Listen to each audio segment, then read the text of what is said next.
All right, we're joined on the phone line now by NDTV's group editor, Barkha Dutt.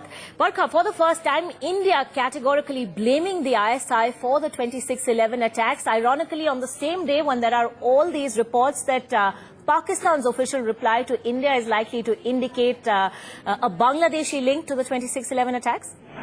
Well, Ankita, we've seen Indian officials alluding in their briefings to the hands of what have been called official agencies of Pakistan. We even had the Prime Minister going on record to say that he believed official agencies may have been involved. But this is, I think, perhaps the most direct and official accusation that we have seen leveled at Pakistan's ISI.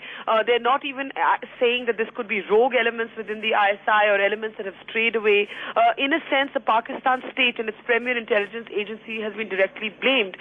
Now, Ankita, the timing of this is a bit curious because, as you mentioned, it comes at a time when India is still awaiting Pakistan's official response on the dossier of evidence that India has provided to Islamabad. That dossier that NDTV has accessed does not actually directly name the ISI in those pages. It only provides details of the 10 attackers of Mumbai.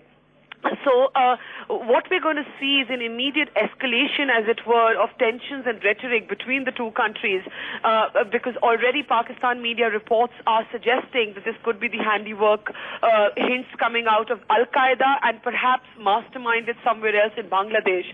So in a sense, the next obvious question becomes, if India believes it's the ISI, what can India do next? And that's a question that I don't think the government necessarily wants to answer right now. So to an extent, I think what's happened is that certainly at the very least, tensions that had perhaps come down just a little bit as India awaited that response will now be ratcheted up again with this accusation and Pak media reports denying that Pakistan was even involved in any way. Right. Also, Mr. Menon giving the impression in that statement that he made in Paris that India is really running out of patience. He said the country is still awaiting a response from Pakistan even after 1 month of having provided evidence to it. Well, initially, Ankita, we of course heard conflicting statements with the National Security Advisor indicating that Pakistan had reverted back asking for clarifications and some evidence in that dossier. But now we've had both the Home Minister and the Foreign Minister clearly distancing themselves from those remarks by Mr. Narayanan, maintaining that Pakistan is yet to respond. But if you remember an interview that NDTV did with Pakistan's High Commissioner to the United Kingdom, in that was the first indication that Pakistan's reply may well point to a foreign hand, as it were, to another country other than Pakistan. So I don't think we're going to get the government here to say much more till Pakistan officially responds.